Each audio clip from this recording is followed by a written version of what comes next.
It's a bit counterintuitive because you've got several brands that say, hey, you know what, we don't want to deal with e-commerce, but I tell them that your products are already out there. Yeah. Yeah. It's just that some random person is selling those products. Yeah. And if I were the brand owner, I would want to control my product integrity, my price, my product content, right? And my brand.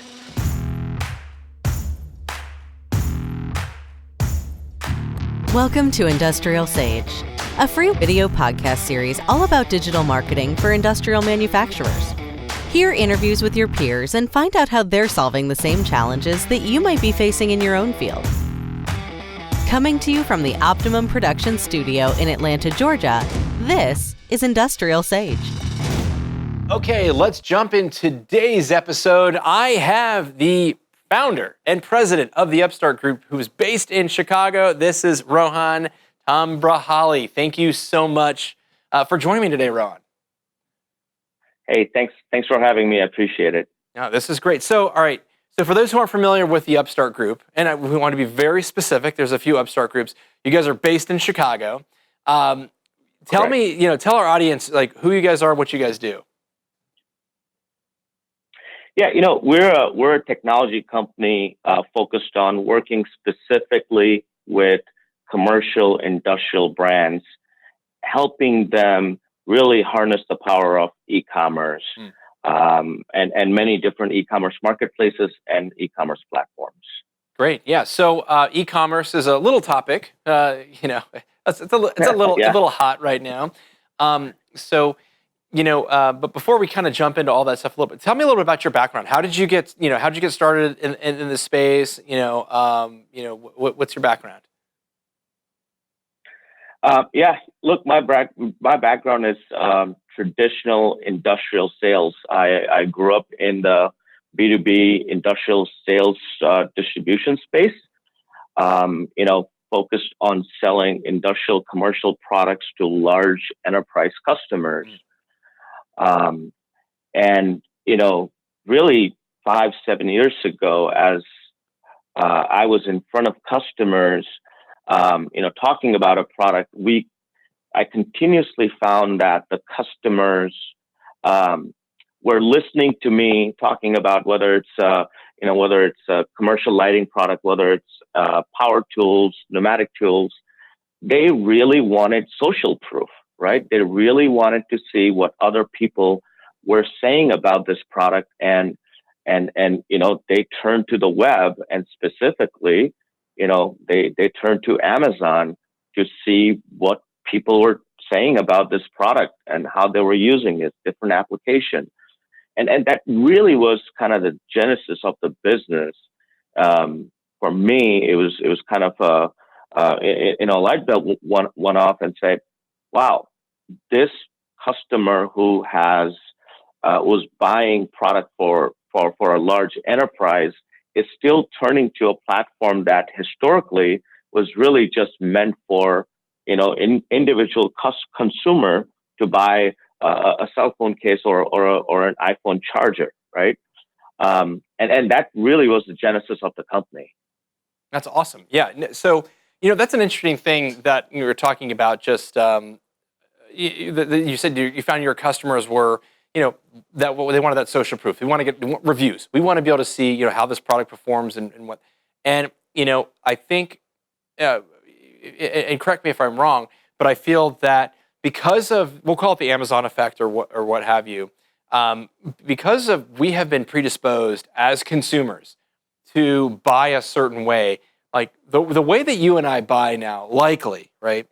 When we're looking for a product, we're looking for a new iPhone case, okay? We're going to go look online.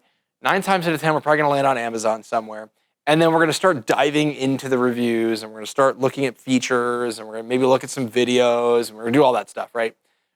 So I think there's a gap between buying that product from a consumer standpoint, and then when we get to B2B products, that it's like, wait a minute, that doesn't exist. Or, I mean, it's starting to now, but there's an expectation to say, well, I bought my iPhone case like this, but I want to buy my stainless tanks, or I want to buy my safety products, or I want to buy whatever inside the, is that, do you guys feel that? Is that what your customers are saying? Yeah, absolutely. Look, the demographic of the industrial buyer is changed significantly, right? If you look at Amazon, almost 70% of all product search begin on Amazon.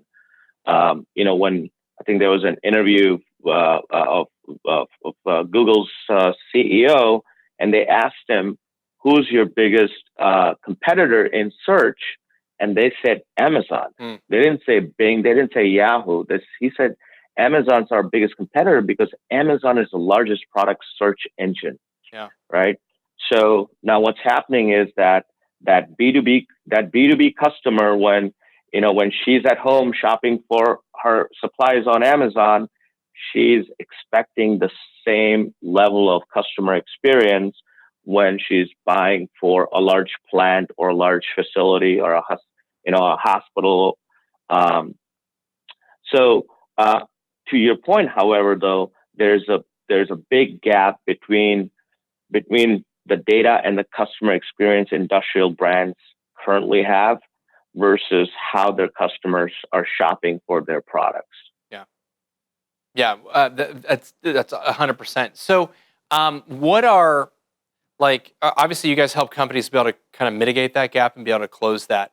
What are some of the, some of the signs or some of those pain points where some of these manufacturers are saying, okay, yeah, we need to start looking, what are those triggers, if you will, where they start saying, okay, we knew it was a problem before, but now this happened, or these series of events are happening, and now we want to start making action. What does that look like? Yeah, I mean, I think generally speaking, when we look at it, right, in going into 2020, there's a lot of research done that says that as high as 75% of B2B buyers are wanting to transact online. Yeah. Okay. However, a very small portion of them are doing it because first, product availability, right? There's a lot of industrial product that's just not available online, So yeah, the customer is forced to go buy through traditional distribution channel. Secondly, and this is a big one, right? If the product is available online, the product details is not sufficient. There isn't good content. The reviews are not necessarily well managed. The customer Q&As are not necessarily well responded to.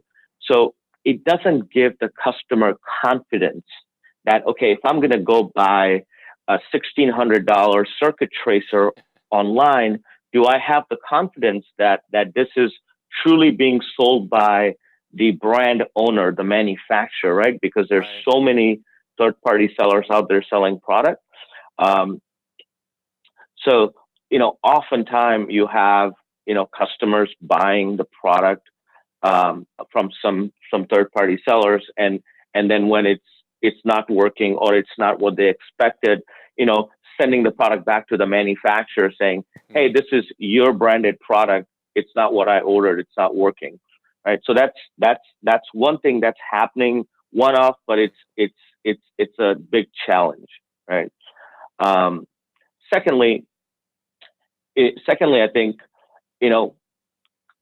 mobile is also being a big driver in terms of, I'm going to use the word forcing some traditional commercial industrial brands to look at e-commerce because, 40% of e-commerce transactions are on mobile now. Yeah. And on mobile, it's so much more easier to get the social proof, even when, even compared to just, desktop, because you can just, switch over to YouTube and look at a YouTube video on how to use a specific product that might be traditionally complicated.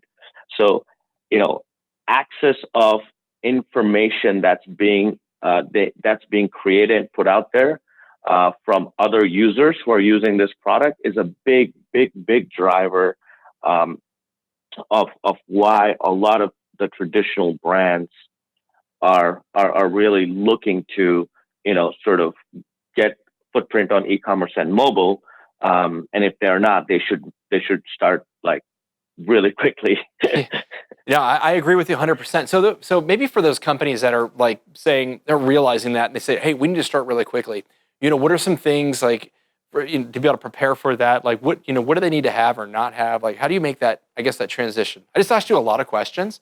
So like how do you do that? Like what are those first steps saying, okay, gosh, I think we need to figure this out?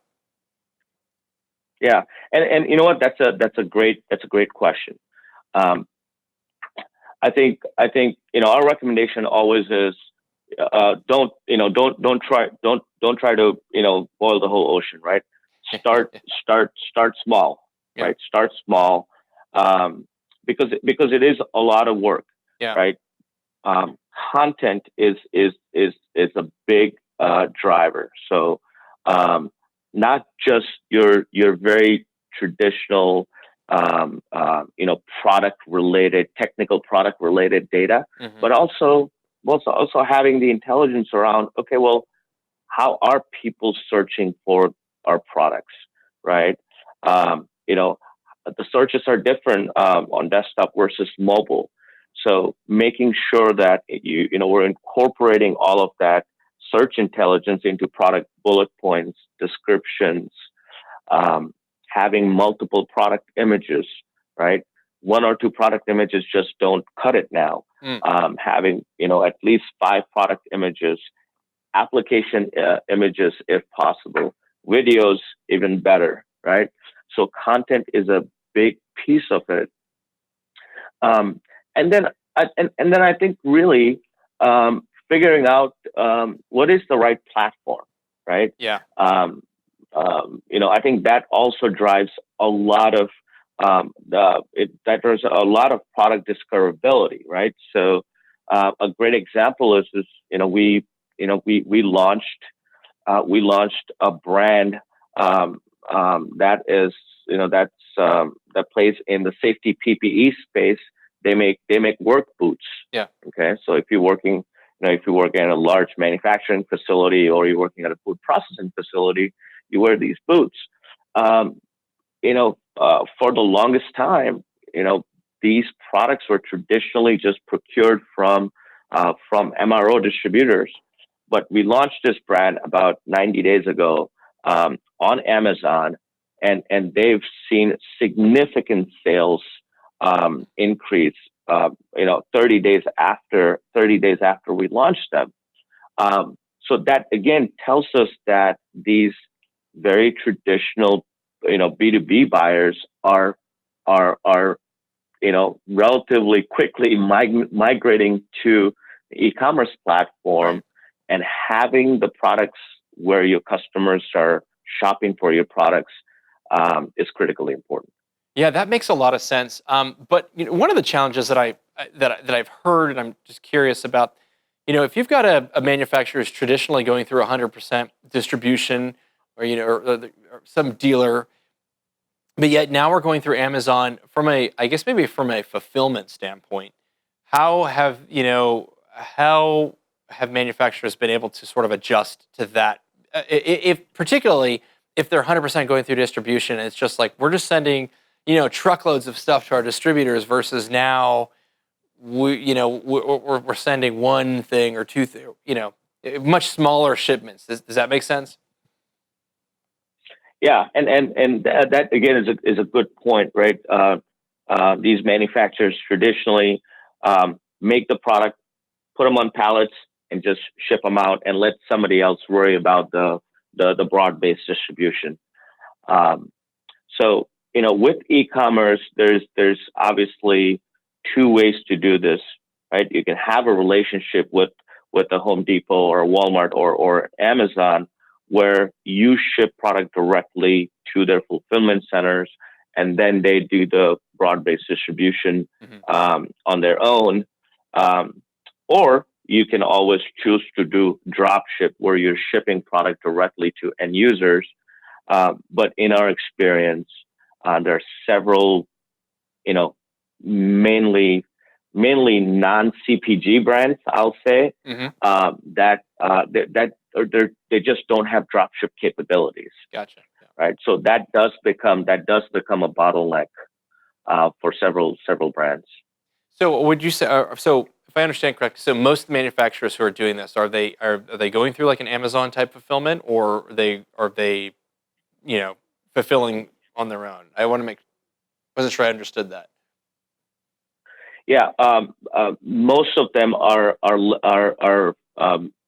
leveraging the distributors. In this case, the e-commerce platform fulfillment capabilities. Okay, yeah, I'm very curious about that, because I know that that's definitely, again, it's not a one size fit all. Like, everyone has their own their different challenges, and what might work for one company is another. It might work, might not work for another one, right? So I know that's something that comes up quite a bit. One question that you mentioned about, and we talked about a little bit earlier, is maybe from an e-com standpoint, maybe they aren't necessarily have the capability to be able to buy through the website, but even just changing that customer experience of saying, hey, we've got a printed magazine or a catalog that we send out, but now we're going to make sure that is all online. And you mentioned about making sure that you have a lot of great content. What specifically do you recommend that for each product category, or each product, what's best practice from a content perspective for them to have? Yeah, we spend a lot of time in again, really understanding on how customers are searching for products. So we're geekish when it comes to customer search. That's we're passionate about it. So we spend a lot of time in sort of product titles and descriptions, right? When it comes to product search, that is the highest indexed, right? So we want to make sure that product titles and descriptions incorporate, again, without changing the integrity of the product, incorporates all the different ways customers are searching for your product, right? Then we get down to bullet points, right? So again, bullet points, we don't necessarily recommend them to be very technical. We recommend them to be more solution oriented, right? So instead of saying, okay, well, our degreaser has this chemical, we would say, degreaser for a bearing or a compressor or what have you. It's really more solution driven. On the imaging standpoint, obviously we always recommend high resolution hero image. That's kind of the primary product image. Followed by angle shots, right? Again, depends on what the product is. You might have 2 angles or 4 angles. Special call-out features. So if there's a specific feature on your product, you want to call that out. 360 imaging. Again, very important if a product is a very technical tool, like a precision measuring tool, right? We want the customer might want to be able to zoom in, rotate it. So 360 imaging is very impactful. And then of course a short video describing the product. Better if it's application driven as well. And then in most platforms, as you scroll down to the bottom of the page, there's real estate that you can really get deeper into product features and benefits and even applications. So these are just the basic components that we always recommend our clients.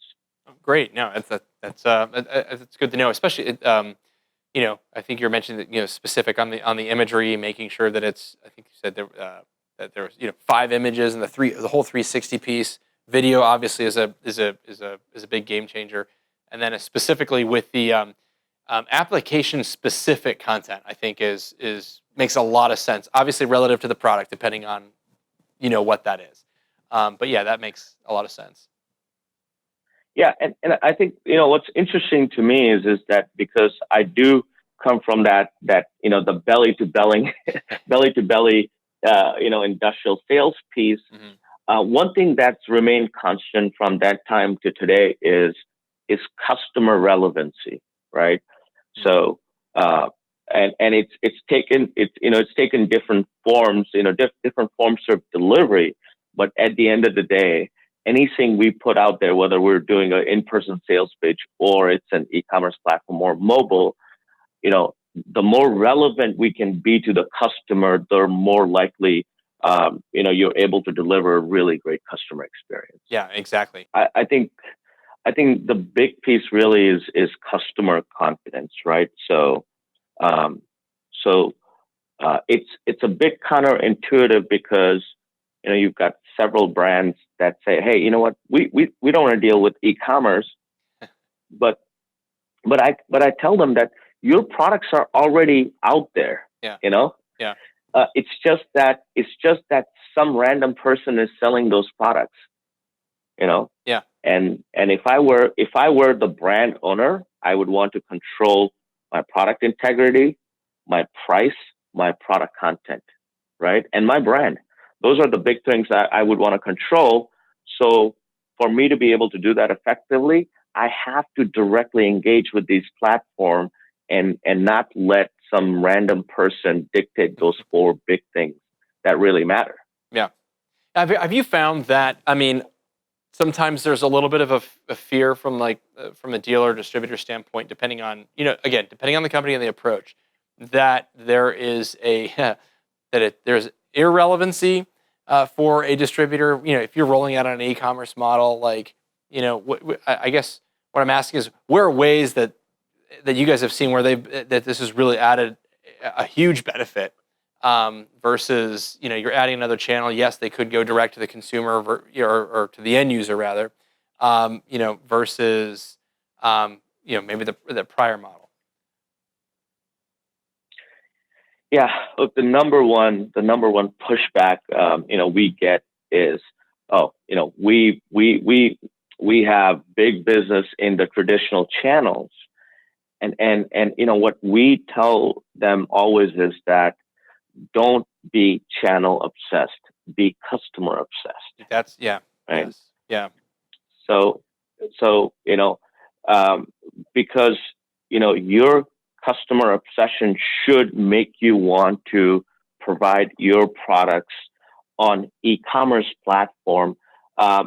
Not saying that the traditional channels are not important. They are. Yeah. But we want you guys. We want them to be where the customers are, and the customer will, at the end of the day, decide to buy product from where they get the most value. Exactly. No, I love it. That's a huge initiative and a big piece. It's more than the customer experience piece. It's that I love the customer being customer obsessed. That's the game changer. That's where you got to go.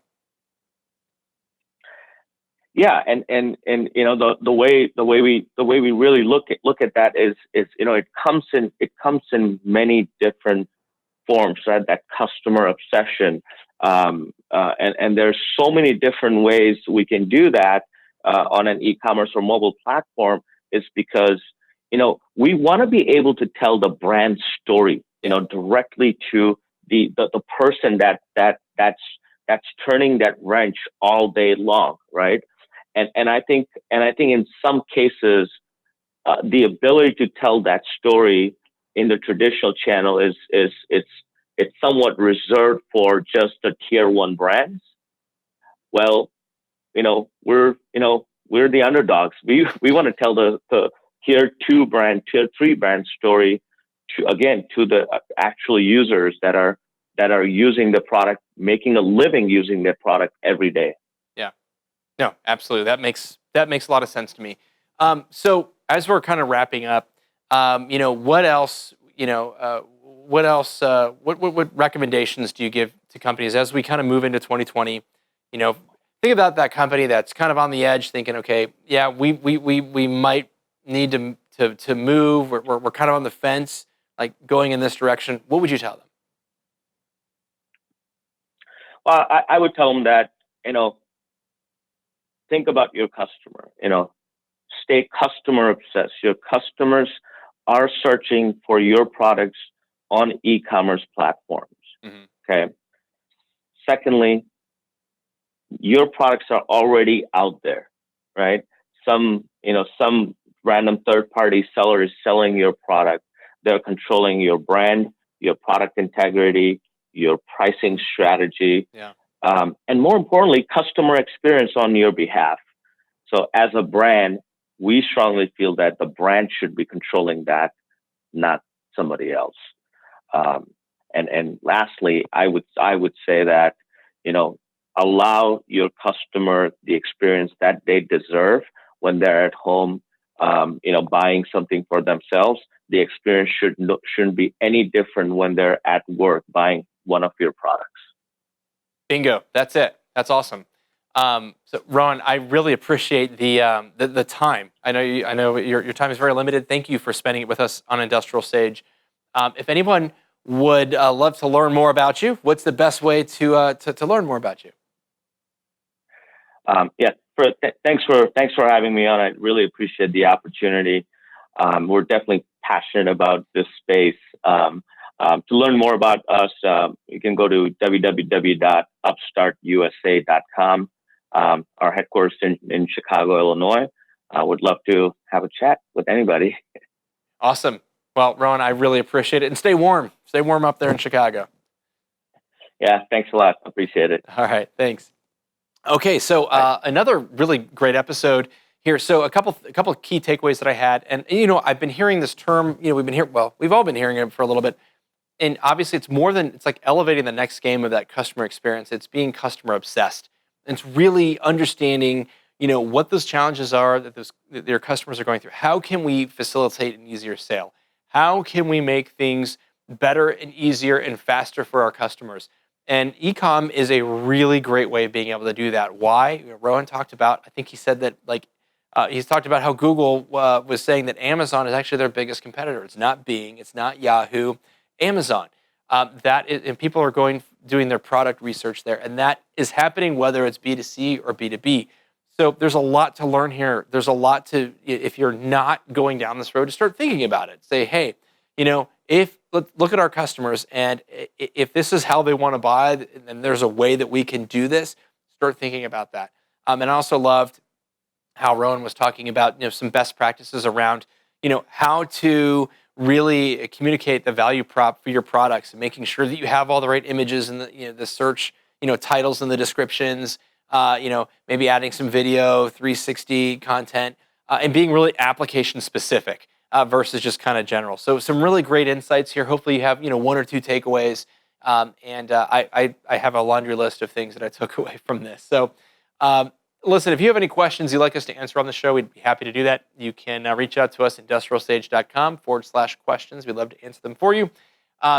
Listen, I really appreciate you listening or watching. Maybe you're on iTunes or you're on Spotify, or maybe you're watching on the website. Thank you for doing that. We'd love a review or a social comment. And that's it. That's all I got for today. Thanks so much for watching. I'll be back next week with another episode of Industrial Sage.